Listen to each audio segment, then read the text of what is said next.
Hello everyone! Today we will be exploring the interactions between the biophysical components and the human subsystem at the Constantine Grounds located in Macoya, Trinidad. Human beings are highly dependent on the environment, as it is the basis of all our activities. Through various interviews with the humans who utilize the Constantine Grounds, let us now delve into understanding the importance of the biophysical components to the human subsystem. It is the interactions of the biophysical environment with the human subsystem that forces organisms to adapt and co-evolve as humans continue to exploit, modify, and convert natural ecosystems for their benefits. Okay, so how beneficial do you think this area has been to the people in the community? Because I mean there are a lot of people here utilizing the area for different reasons. Ever since I small, I play cricket here, and the savannah always had people using it for exercising, football, cricket, basketball court, all over. It always had people in savannah. Okay, you utilize this grounds frequently? Yes, from Mondays to Thursdays, from 7 to 8. Really want to know is how beneficial do you think this grounds is to people in the community? Well, as you can see, it is quite evident that everyone from the community uses this ground. The local community, local cricket teams utilizes the ground for cricket events. The neighborhood uses it for anything possible, basketball, cricket, small goal. It's very important for youth building. From the interviews, we can gather that this flat landscape makes this area ideal for a recreational grounds, and it operates effectively for sporting activities and also fosters positive human interaction by promoting recreation and fitness, leisure, family time and relaxation, while providing a natural habitat for a few plant and animal species. The savanna was developed to facilitate human recreational activities such as cricket, football, jogging, basketball, and social events, which aligns with the culture and the social needs of this area. The entire grounds has been converted to a savanna-type vegetation, with trees occurring in small groups along the perimeter of the area and further providing a habitat for various species of birds and insects. The area also provides grazing opportunities for cows, goats, and sheep, and the soil provides a habitat for various soil organisms and microorganisms. The area also acts as a shortcut, so there is a constant flow of humans in and out of the grounds. Even stray dogs and cats roam the savanna, and homeless people seek refuge here too. But inevitably, the green space is maintained. A coupled human-environment system involves the interactions and feedbacks between its human and environment subsystems. The dynamics involved are highly complex and often synergistic, but rarely deterministic. The processes and consequences of both the biophysical and human subsystems are so tightly and dynamically intertwined that each affects the structure and operation of the other, with constantly adjusting outcomes for either system. The way in which humans utilize the area constantly for running, jogging, walking, and other activities results in the loss of topsoil. The constant human activity in the area exposes the soil to wind and rain, which can lead to soil loss, and this further decreases the ability of the area to support vegetation and potentially contributes to the loss of biodiversity that is dependent on this grass vegetation as a source of food. The maintenance of the area through mowing, which is facilitated by heavy machinery, and the growing rate of regular vehicles present in the area also leads to soil compaction, whereby the pore spaces in the soil is reduced and the soil becomes waterlogged faster, and the area may potentially become flooded during intense rainfall. Smothered turf dies and opens up voids that weeds can exploit, and when the grass is cut, sandflies swarm the area, biting and sucking the blood of the people utilizing the grounds. The way people use the savanna can also affect the levels of nutrients and pollution in the soil, and the loss of soil fertility can affect nutrient cycling.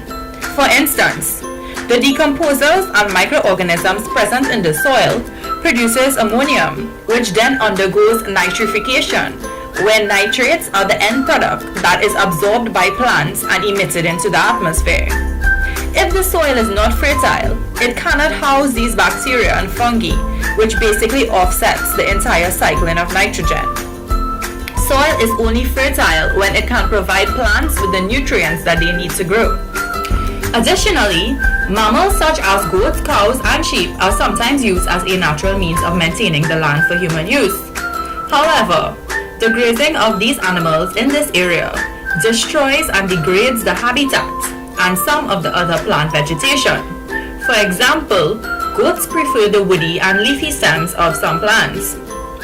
Even a few fowls are also found foraging in the area, and they strip the soil bare by eating everything, including roots and soil insects. Spaces in the savanna that the mammals graze on are kept fertile, as animal residues deposit organic nitrogen into the soil.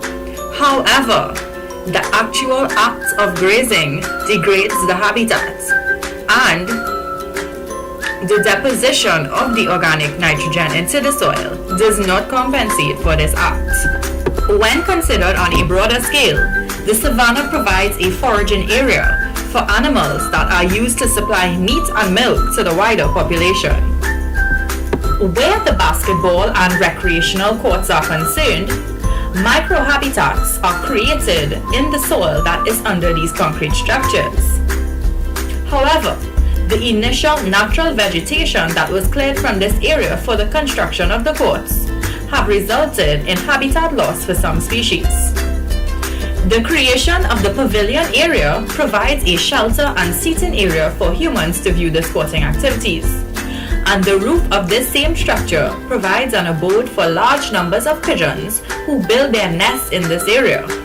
In terms of the humans that utilize this area, they litter and degrade the environment, making it less aesthetically pleasing. Pollutants from the entire recreational area accumulate in the drains surrounding the park.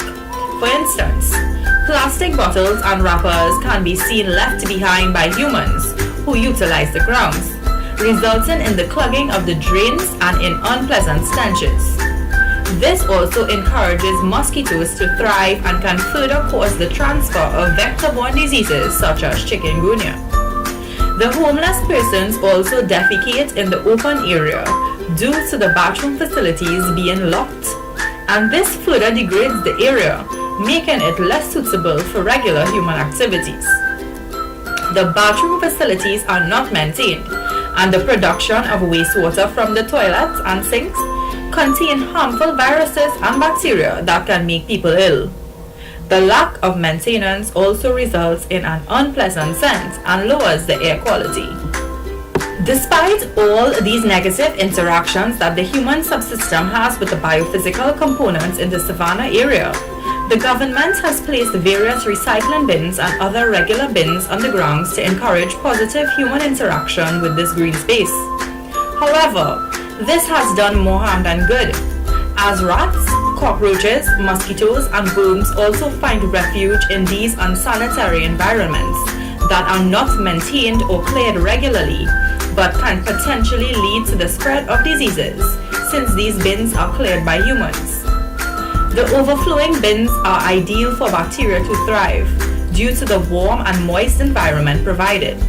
For example, since there is usually remnants of foodstuff deposited in the bins, it facilitates the growth of mold, which releases spores into the environment, reducing the quality of the air and possibly contributing to diseases like asthma in the humans that frequently visit the area.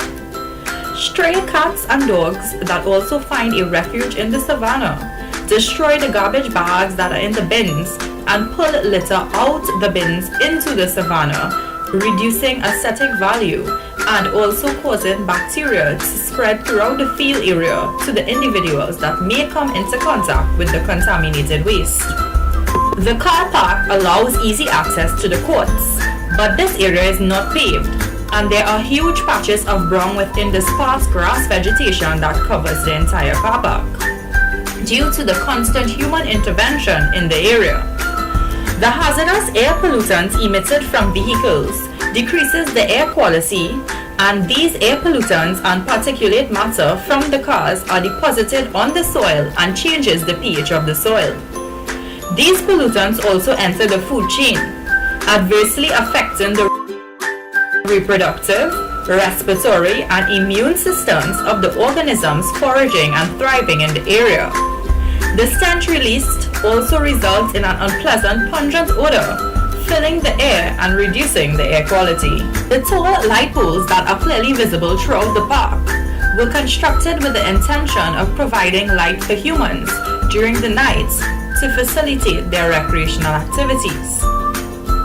However, various forms of biodiversity, such as flies, moths, and many other flying insects, which have positive photoaxis, makes them naturally attracted to artificial sources of light. These insects can be seen swarming the area in the late evening when the majority of the human activities take place on the field. The area has also been vandalized by humans, and the concrete slabs that are broken off from the benches that are present on the grounds destroy microhabitats, and the accumulation of this material blocks off access to humans from certain areas of the park, as they would have to clear this rubble or climb over this rubble to get onto the field, so other passageways would have to be utilized. The dynamics of the area also makes it ideal for events such as sports days, which are held there for many of the primary and secondary schools in the area. Parties are also held here, and this constant use of the area throughout the day and the night inevitably leads to the degradation of the biophysical components by the human subsystem. We need to integrate human resource flows with the ecosystem in a synergistic fashion, combining knowledge of cultural self-regulatory patterns with the improved understanding of the self-organizing principles in ecosystems, as this could lead towards sustainable solutions. Humans have a special place in the system because they are responsible for understanding their own role in the larger system and managing it sustainably.